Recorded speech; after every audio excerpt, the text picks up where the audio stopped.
கோபுரம் டிவி நேயர்களுக்கு இனிய வணக்கம். இன்று பிறந்தநாள் காணும் மற்றும் மணநாள் காணும் அத்துணை சகோதர சகோதரிகளுக்கும் எங்களது இனிய வாழ்த்துக்கள். பாபாவின் ஆசிகளோடு பல்லாண்டு காலம் நீங்கள் எல்லா வளங்களும் செல்வங்களும் பெற்று நலமுடன் வாழ வாழ்த்துகிறோம். பாபா அழைக்கிறார்.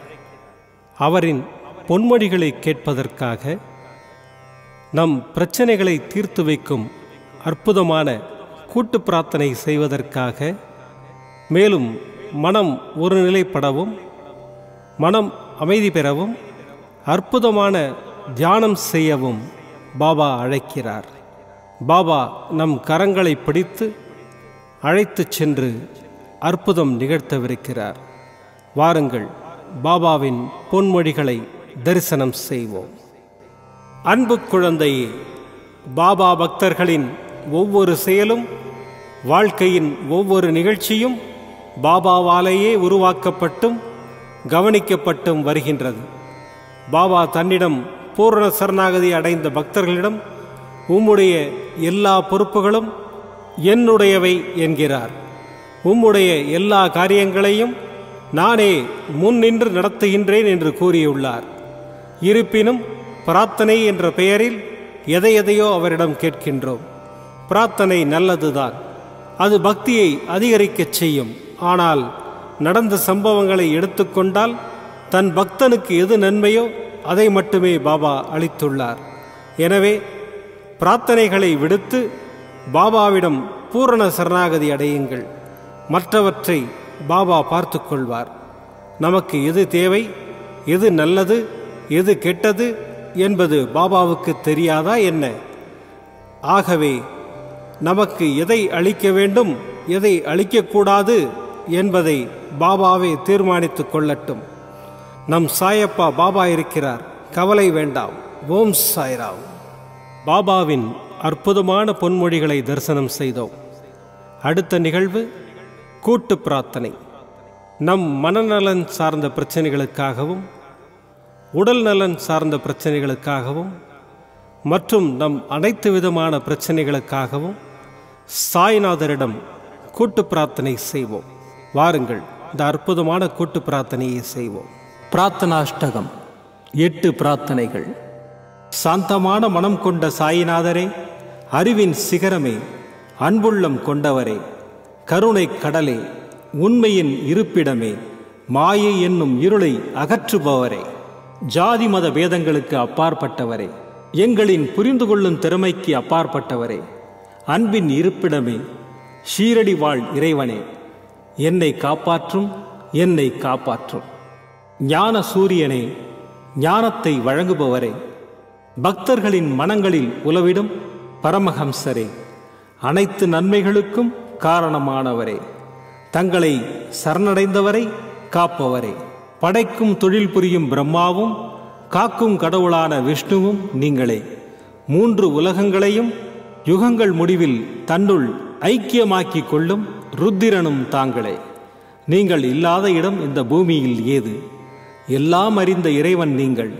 எங்கள் எல்லோரின் இதயங்களிலும் வசிப்பவரும் நீங்களே.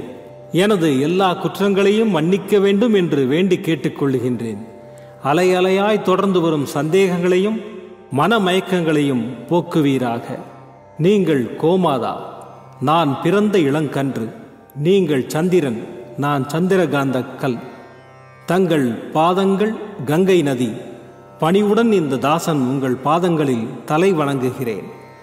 உங்கள் கைகளை என் தலைமீது வைத்து ஆசை கூறுங்கள். என் கவலைகளும் துன்பங்களும் பறந்தோடட்டும். இந்த கணு தங்களின் தாசன். இந்த 8 துதிகளையும் கூறி நான் உங்களை சாஷ்டாங்கமாக நமஸ்கரிக்கின்றேன். எனது பாவங்கள், துன்பங்கள் மற்றும் ஏழ்மை நிலை இவை யாவும் உடனடியாக விலகி ஓடட்டும். ஓம் சாய்ராம், ஓம் சாய்ராம், ஓம் சாய்ராம். அற்புதமாக கூட்டு பிரார்த்தனை செய்தோம். பாபா நம்முடைய கோரிக்கையை ஏற்று நிச்சயமாக நமக்கு அற்புதங்களை செய்வார் என்பது சத்தியம். இனி கண்களை மூடி பாபாவை மனதில் நிறுத்தி பாபாவின் அற்புதமான சக்தி வாய்ந்த மந்திரத்தை அனுபவிப்போம்.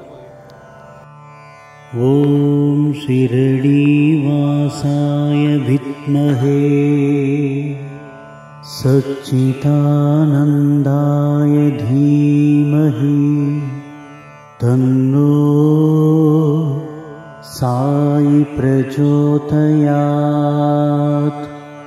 ॐ शिरडीवासाय विद्महे सच्चिदानन्दाय धीमहि तन्नो साई प्रचोदयात्। ॐ शिरडीवासाय विद्महे सच्चिदानन्दाय धीमहि तन्नो साई प्रचोदयात्। ॐ शिरडीवासाय विद्महे सच्चिदानन्दाय धीमहि तन्नो साई प्रचोदयात्। ॐ शिरडीवासाय विद्महे सच्चिदानन्दाय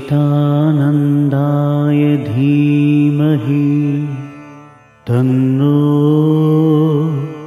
साई प्रचोदयात्। ॐ शिरडीवासाय विद्महे सच्चिदानन्दाय धीमहि तन्नो साई प्रचोदयात्। ॐ शिरडीवासाय विद्महे सच्चिदानन्दाय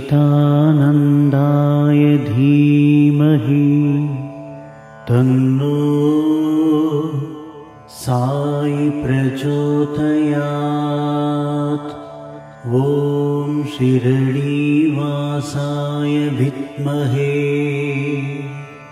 सच्चिदानन्दाय धीमहि तन्नो साई प्रचोदयात्।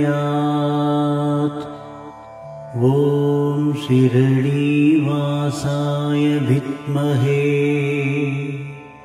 सच्चिदानन्दाय धीमहि तन्नो साई प्रचोदयात्। ॐ शिरडीवासाय विद्महे सच्चिदानन्दाय धीमहि तन्नो साई प्रचोदयात्। ॐ शिरडीवासाय विद्महे सच्चिदानन्दाय धीमहि तन्नो साई प्रचोदयात्। ॐ शिरडीवासाय विद्महे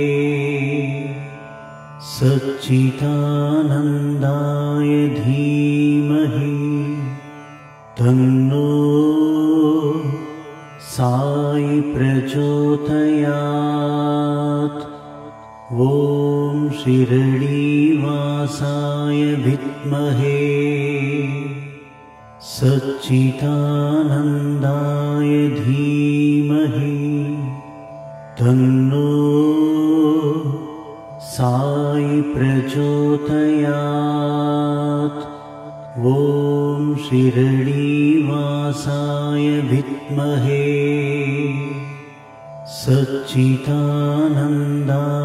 धीमहि तन्नो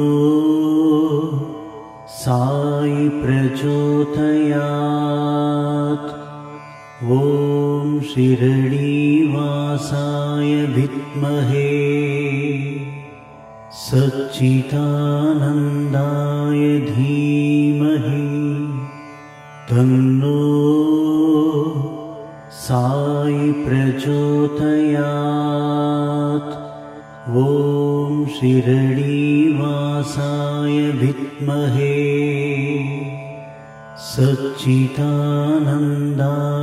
धीमहि तन्नो साई प्रचोदयात्। ॐ शिरडीवासाय विद्महे सच्चिदानन्दाय धीमहि तन्नो साई प्रचोदयात्। ॐ शिरडीवासाय विद्महे सच्चिदानन्दाय धीमहि तन्नो साई प्रचोदयात्। ॐ शिरडीवासाय विद्महे सच्चिदानन्दाय धीमहि तन्नो साई प्रचोदयात्। ॐ शिरडीवासाय विद्महे सच्चिदानन्दाय धीमहि तन्नो साई प्रचोदयात्। ॐ शिरडीवासाय विद्महे सच्चिदानन्दाय धीमहि तन्नो साई प्रचोदयात्। ॐ शिरडीवासाय विद्महे सच्चिदानन्दाय धीमहि तन्नो साई प्रचोदयात्। ॐ शिरडीवासाय विद्महे सच्चिदानन्दाय धीमहि तन्नो साई प्रचोदयात्। ॐ शिरडीवासाय विद्महे सच्चिदानन्दाय धीमहि तन्नो साई प्रचोदयात्। ॐ शिरडीवासाय विद्महे सच्चिदानन्दाय धीमहि तन्नो साई प्रचोदयात्। ॐ शिरडीवासाय विद्महे सच्चिदानन्दाय धीमहि तन्नो साई प्रचोदयात्। ॐ शिरडीवासाय विद्महे सच्चिदानन्दाय धीमहि तन्नो साई प्रचोदयात्। ॐ शिरडीवासाय विद्महे सच्चिदानन्दाय धीमहि तन्नो साई प्रचोदयात्। ॐ शिरडीवासाय विद्महे सच्चिदानन्दाय धीमहि तन्नो साई प्रचोदयात्। ॐ शिरडीवासाय विद्महे सच्चिदानन्दाय धीमहि साई प्रचोदयात्। ॐ शिरडीवासाय विद्महे